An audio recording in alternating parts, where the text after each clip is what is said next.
Անկախ դիտորդ դաշինքի ֆեյսբուքյան էջից և մամուլի հրապարակումներից տեղեկանում ենք, որ անկախ դիտորդը ապրիլի 22-ին դիմում է ներկայացրել ուղարկել վարչական դատարան, որի համար հիմք են հանդիսացել ընտրություններին նախորդող այս փուլում «Իմ քայլը» հիմնադրամի կողմից իրականացվող բարեգործական միջոցառումները։ Իրենք քարոզչական ուղղակի փաստեր չեն հայտնաբերել, սակայն հիմնադրամի բարեգործական ծրագրերն ու իմ կերպարը ասոցացրել են իշխող քաղաքական ուժի հետ։ Իմ քայլը ասոցացվում է քաղաքացիական պայմանագրի հետ, փաստ է Աննա Հակոբյանի ասոցացումը, ասում են նրանք, և ինչպես նշված է Ազատության հոդվածում, եթե վարչական դատարանում ապացուցվեն Իմ քայլը հիմնադրամի խախտումները, ինձ սպառնում է տուգանք մինչև 6 միլիոն դրամի չափով։ Ես այժմ հայտարարում եմ, որ սույնով խախտվել են իմ սահմանադրությամբ, մի շարք օրենքներով և միջազգային կոնվենցիաներով պաշտպանվող իրավունքները։ Մասնավորապես սահմանադրության հոդված համար 7-ը ընտրական իրավունքի սկզբունքները սահմանում է Ազգային ժողովի և համայնքների ավագանիների ընտրությունները, ինչպես նաև հանրաքվեներն անցկացվում են ընդհանուր, հավասար, ազատ և ուղղակի ընտրական իրավունքի հիման վրա գաղտնի քվեարկությամբ։ Մասնավորապես իմ հանդեպ խախտվել է այս հոդվածը սահմանադրության։ Հայաստանի Հանրապետության ընտրական օրենսգրքի հոդված համար 4-ը ազատ ընտրական իրավունքը սահմանում է։ Ընտրություններն անցկացվում են ընտրական իրավունքի իրականացման, ազատության և կամավորության սկզբունքների հիման վրա։ Ոչ ոք իրավունք չունի պարտադրելու ընտրողին քվեարկելու որևէ թեկնածուի, կուսակցության, կուսակցությունների դաշինքի օգտին կամ դեմ, ինչպես նաև հարկադրելու ընտրողին մասնակցելու կամ չմասնակցելու ընտրություններին։ Խախտվել են մարդու իրավունքների և հիմնարար ազատությունների պաշտպանության մասին միջազգային կոնվենցիայի կարգավորումները։ Կոնվենցիայի 3-րդ հոդվածը սահմանում է, որ ոչ ոք չի կարող ենթարկվել խոշտանգումների կամ անմարդկային կամ նվաստացուցիչ վերաբերմունքի կամ պատժի,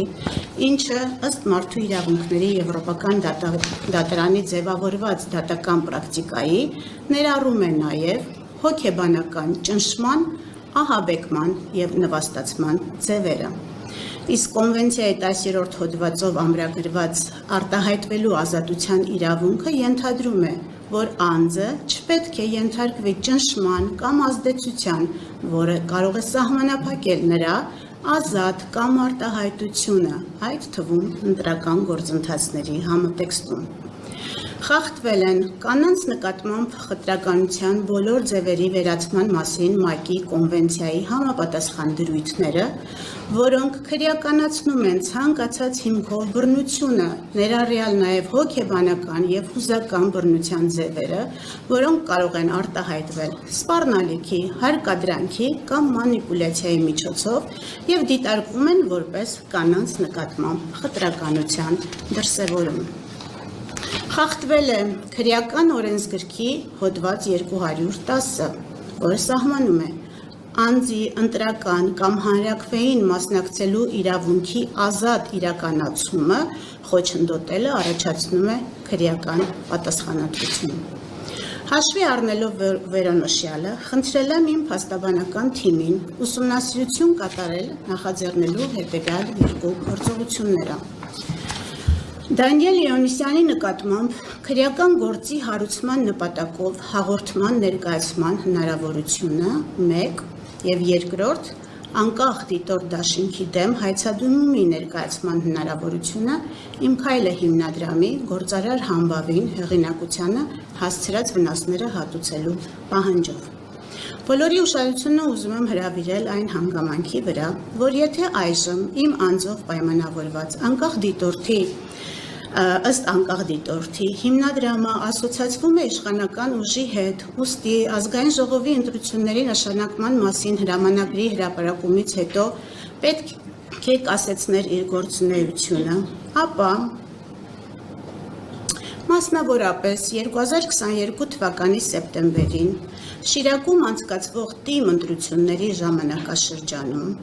Իմ քայլը հիմնադրամի գործադիր տնօրենի պաշտոնը զբաղեցրել է այն ժամանակ քաղաքացիական պայմանագիր կուսակցության վարչության անդամ հանդիսացող Մխիթար Հայրապետյանը։ Այդ ամբողջ ընթացքում Իմ քայլը հիմնադրամը Շիրակում անցկացրել է պատերազմի մասնակիցների մասնագիտական ներուժի բացահայտում ծրագիրը եւ ընդհանրապես Մխիթար Հայրապետյանի Իմ քայլը հիմնադրամի գործադիր տնօրեն լինելու ընթացքում տարբեր ՏԻՄ ընտրություններ են տեղի ունեցել տարբեր համայնքներում, որտեղ Իմ քայլը հիմնադրամը զուգահեռաբար իրականացրել է բարեգործական ծրագրեր։ Որևէ ուսումնասիրություն հիմնադրամի կամ նրա պաշտոնատար անձի նկատմամբ քրեական կամ վարչական պատասխանատվություն կիրառելու մասով այդ փուլում չի կատարվել։ Ես այս փաստը ևս դիտարկում եմ որպես օրենսդրությամբ սահմանված կանանց նկատմամբ խտրականության արգելքի խախտում։ Այսքանը իմ հայտարարությունն էր, հիմա պատրաստ եմ ձեր հարցերին պատասխանել։